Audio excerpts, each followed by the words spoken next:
اليوم قررت آخذكم في جولة سياحية مع المرشد السياحي عون المختار، وراح أقول لكم عن الأحداث اللي مرينا فيها في هذه الجولة. اللي هم اللي يجيبوا المحار واللي يجيبوا الاسماك، اذا راحوا البحر يصير عليهم اللي هو البراصه ويصير عليهم حراره الشمس وكذا، فانهم يجوا يتسبحوا. كانت جولة جدا جميلة، اتجهنا فيها إلى العين العودة، لأن هي عين عوزه من اشهر العيون ومن اكبر العيون الموجوده عندنا في المنطقه.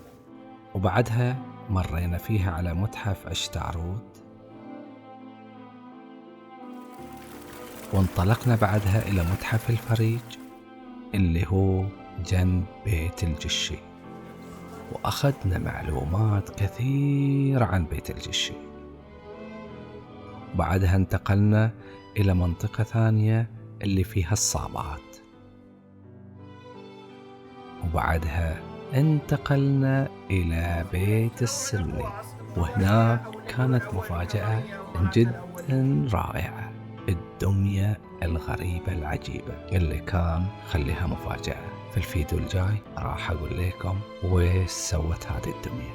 سعيد أني قاعد أغطي لكم، وسعيد أن أنا قاعد أكتشف معلومات جديدة عن المسار وعن قلعة تارو.